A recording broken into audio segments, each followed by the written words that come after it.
Сәлем достар, бүгін біз молочная девочка сүтті қыз тортын дайындаймыз. Ол үшін бізге қойытылған сүт және жұмыртқамыз керек. Бірге қосамыз. Бұл тортқа бізге миксердің қажет жоқ. Қол венчикпен жасауға да болады.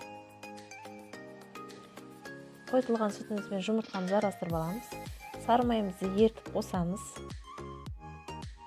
Не болмаса үй температурасында шығарып қойып, өте жұмсақ кезінде қолдансаңыздар болады. Ұнымыз және де ас қопсытқышымыз, яғни разрыхителімізді қосамыз. Араластырып аламыз. Барлық түйінін жазып, комок қалмайтындай етіп, венчиктің көмегімен араластырамыз. Міне осындай масса болу керек бізде. Және де алдын ала дайындап алған қағазымыз, пергаментінің қағазымыздың бетіне қасықпен өлшеп, теңдей етіп бөлеміз. Менде 3 қасықтан шықты, 2,5 қасық немесе. Осындай спатуланың көмегімен тегістеп жайып шығамыз. Біздің тестамыз өте жұқа болу керек.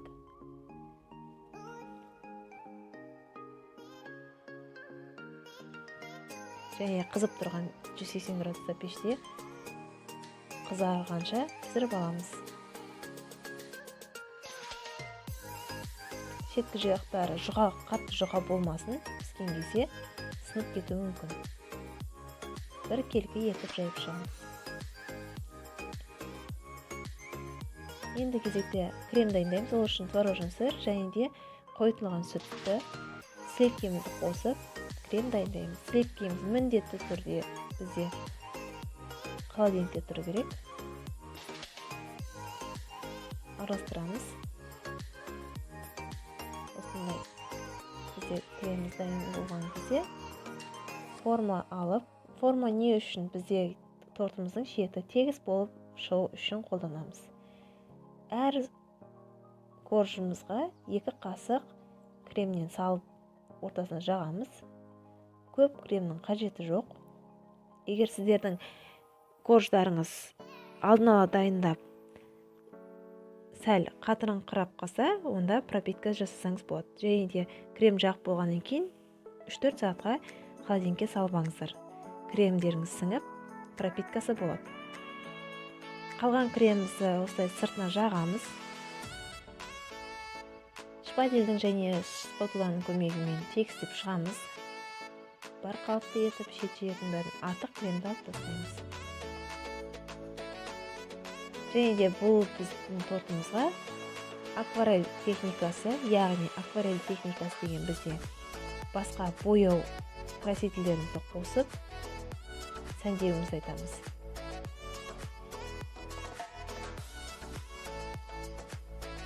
Акварель техникасын қолданамыз қазір. Осы кремімізге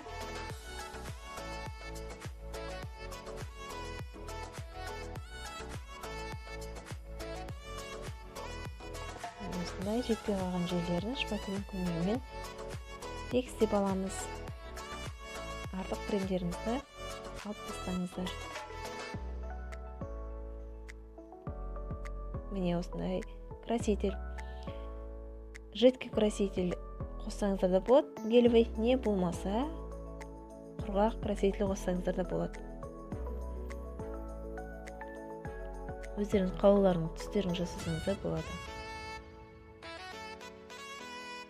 Және амбре техникасы дегеніміз торттың шеткі жағына спатуланың көмегімен жабып шығамыз.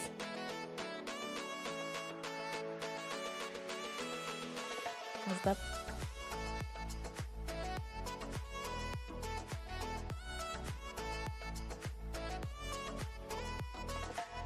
және де осылай астына қарап жағамыз. Артық кремдеріңіз болса алып тастаймыз.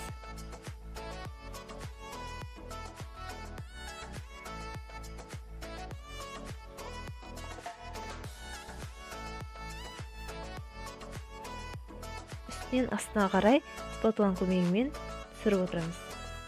Дәл солай беткі жағында осындай сызықтар, жолақтар дайындаймыз. Міне біздің акварель амбре техникасы дегеніміз осы. Және қалған кремімізді өздеріңіз қалауларыңызбен гүл жасап бейтін әлесеңіздер болады. Және әрлеу үшін менде жүзім,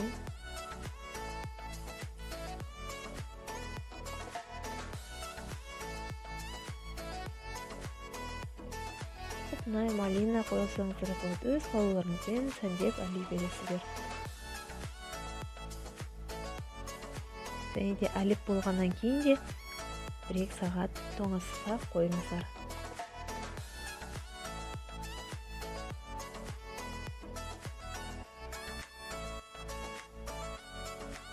Болсын қыздар, сіздермен бірге болған Жайдия кондитерлік орталығы сіздерге ұнады деген ойдамын. Міндетті түрде жасап көріңіздер.